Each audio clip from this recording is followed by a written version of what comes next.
అయితే మీ పిల్లలు మేఘాంష్ గాని, లేకుంటే శశాంక్ గాని వీరిద్దరి విషయంలో అద్భుతమైన విషయం ఏందంటే, మేము యాజ్ ఎ జర్నలిస్ట్‌గా, సినిమా జర్నలిస్ట్‌గా చూస్తుంటాం కదా మేడం. హ్మ్. స్టార్ కిడ్స్ ఆ వివాదంలోనో, ఈ వివాదంలోనో, ఆ పబ్బుల్లోనో, ఈ పార్టీల్లోనో ఇబ్బంది పడుతూ, పేరెంట్స్‌ని ఇబ్బంది పెడుతూ రకరకాల విషయాలు జరుగుతూ ఉంటాయి.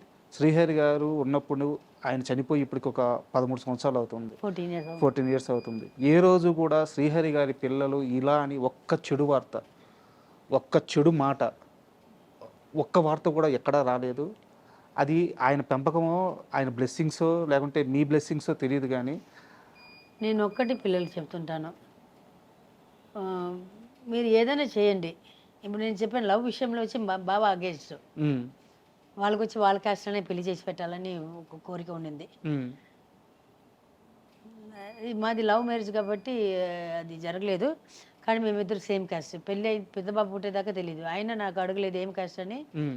నేను ఆయన ఏం క్యాస్ట్ అని అడగలేదు. తర్వాత ఈ ముసల్స్ ఉంటారు కదా! అది ఇది అని చెప్పేసి కనుక్కుంటే ఎందుకంటే మా అమ్మ ఒక క్యాస్ట్, మా నాన్న ఒక క్యాస్ట్ అడుగుతుంటే అప్పుడు తెలిసింది సేమ్ క్యాస్ట్ అని. అన్ని సంవత్సరాలు ప్రేమించుకున్నారు, ఎప్పుడు పెళ్లయింది, ఎప్పుడు పిల్లలు పుట్టి అడగలేదు. ఎప్పుడు మీ ఇద్దరి మధ్య క్యాస్ట్ నా ప్రస్తావన రాలేదు. పెద్ద బాబు పుట్టేదాకా మాకు తెలీదు.